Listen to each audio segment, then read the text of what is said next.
Agora você ouve uma palavra de vida com o pastor Érico Rodolfo Bussinger.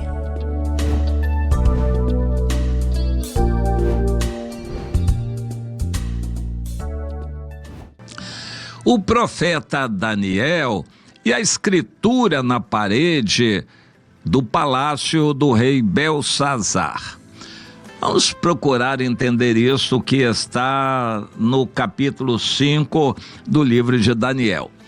Este capítulo 5 trata disto, não entra em detalhes a respeito da história da Babilônia. O Daniel foi levado jovem ainda, cativo para a Babilônia no início do reinado de Nabucodonosor, o Grande. Esse Nabucodonosor foi o vulto máximo no Império Neobabilônico, porque lá na época de Abraão também já havia aquele Império Babilônico, mas esse novo Império Babilônico tinha o Nabucodonosor, que foi o Grande.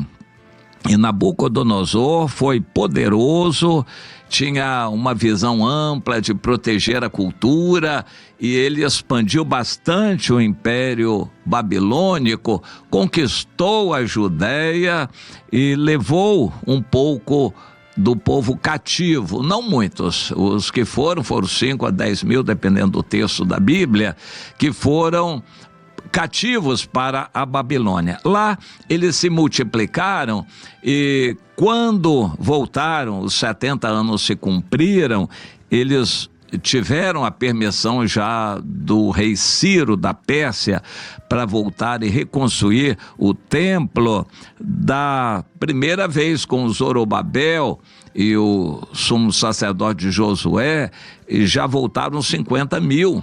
Depois alguns mais com o Esdras, depois um pouquinho mais com o Neemias. O número se multiplicou lá na Babilônia, mas os que foram levados, no máximo uns 10 mil com o rei Joaquim e alguns poucos depois. Bom, o Império Babilônico cresceu muito e o rei Nabucodonosor morreu.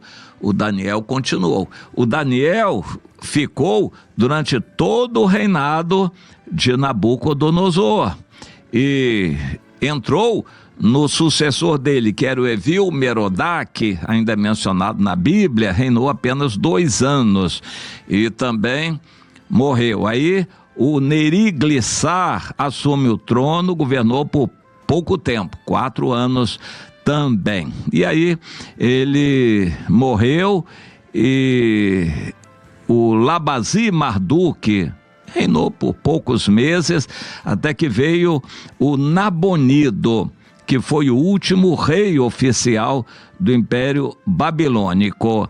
E o filho dele era o Belsazar, estava no lugar dele, porque a história é um pouco confusa, mas o Nabonido sentiu assim um desejo de ser um peregrino, foi para o deserto se dedicar à meditação e oração, né? Nós nem sabemos aqui, Deus, enfim, ele se deu a isto e deixou o filho dele, Belsazar, como tomando conta do reino.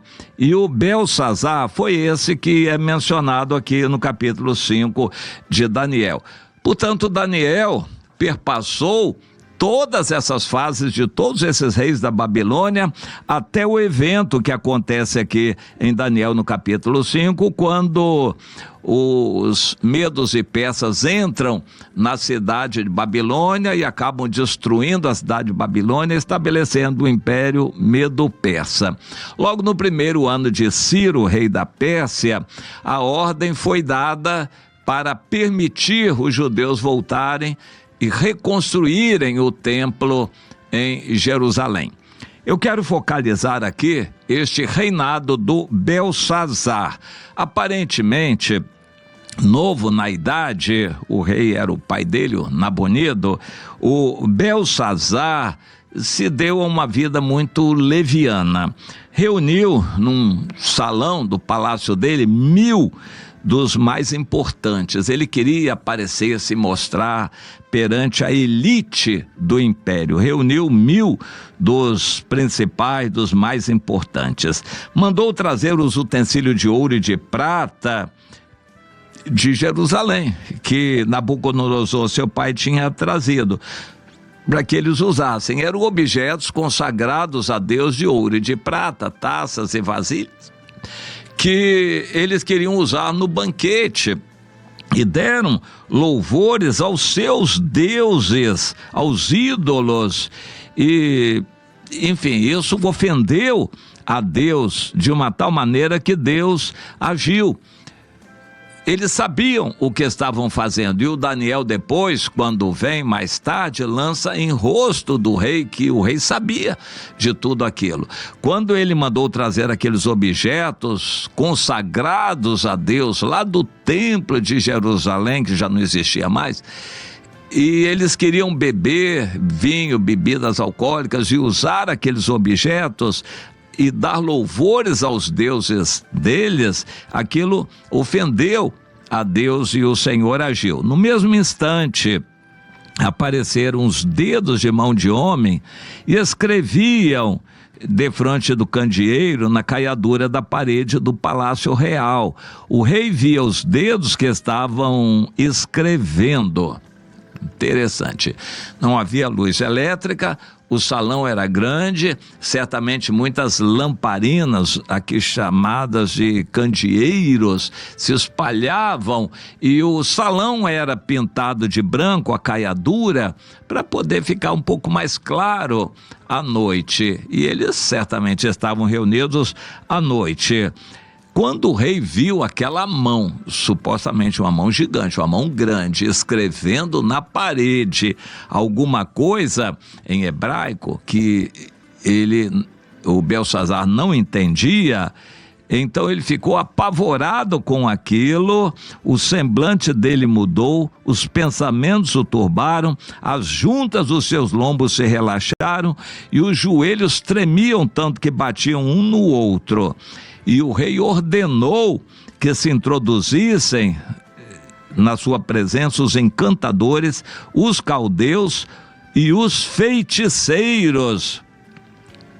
Interessante, anteriormente, Daniel tinha sido nomeado pelo Nabucodonosor o chefe dessa turma toda.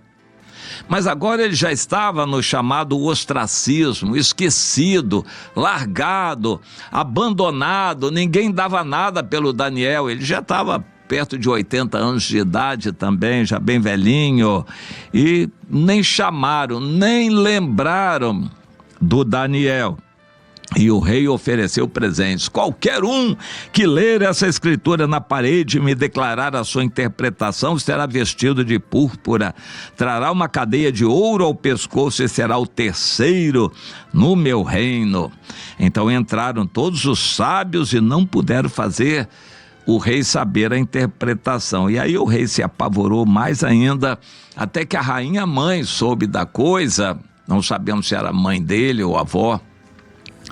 A rainha mãe entra na sala do banquete e diz: ó rei, vive eternamente, não se turbe os teus pensamentos, nem se preocupe, há no teu reino um homem que tem o espírito dos deuses santos. Nos dias de teu pai se achou nele luz, inteligência e sabedoria, como a sabedoria dos deuses. Teu pai, o rei Nabucodonosor, sim, teu pai, ó rei, o constituiu chefe dos magos, dos encantadores, dos caldeus e dos feiticeiros, porque espírito excelente, conhecimento, inteligência, interpretação de sonhos, declaração de enigmas e solução de casos difíceis se acharam neste Daniel, a quem o rei pusera o nome de Beltesazar. Interessante, ele era Belsazzar, o rei, e Beltesazar era o nome que Nabucodonosor pôs no Daniel, e ela recomendou: chame o Daniel, ele vai explicar isso direitinho. Então Daniel foi introduzido à presença do rei e começou a conversa. O Daniel provavelmente estava perto morava perto do palácio, ou numa dependência do próprio palácio, porque ele tinha sido gente importante, mas não ligavam mais para o Daniel. E ele não se preocupou, continuou a vida dele em oração. Para nós isso é fonte de lições muito importantes. Meu irmão, se na igreja não estão ligando para você, o importante é que Deus está vendo seu coração.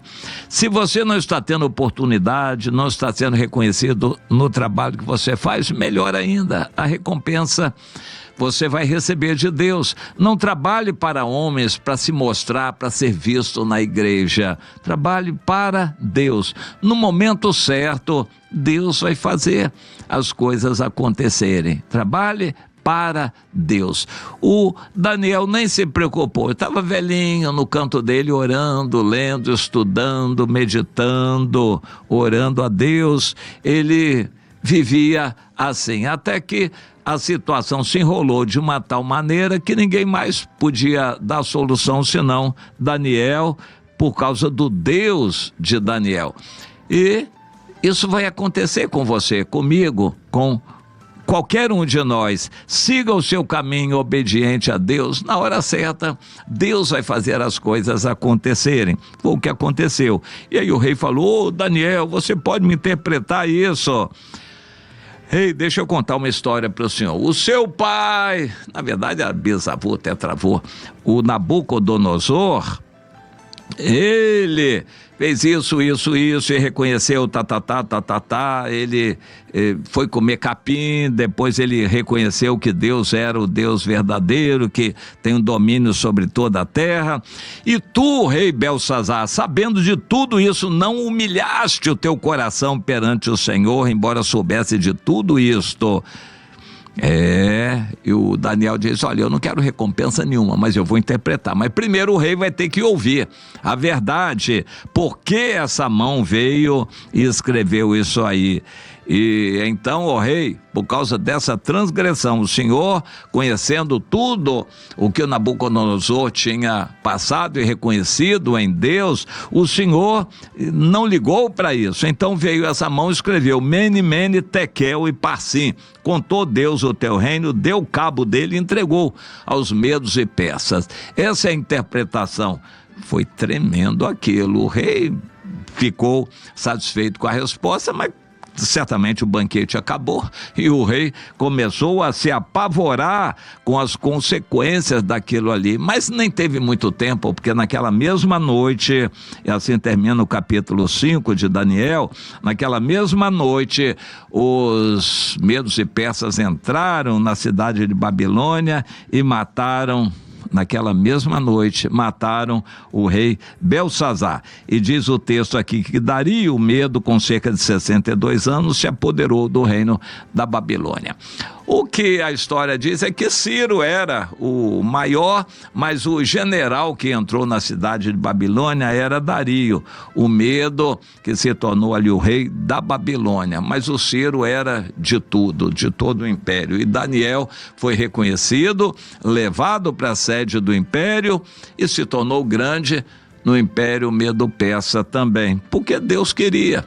Deus pode fazer coisas acontecerem para exaltar aquele que se humilha, para engrandecer o servo que ele quer, porque o Daniel estava preparado, conhecia várias línguas, a cultura de vários povos, era bastante experimentado na cultura judaica, conhecia a Deus. Daniel tinha um valor muito grande. Meu irmão, se você se preparar, Deus vai fazer as coisas acontecerem na hora certa para você. Tem que se preparar. Entenda essa mensagem e seja como o Daniel, queira se preparar também para tudo aquilo que Deus quer fazer acontecer.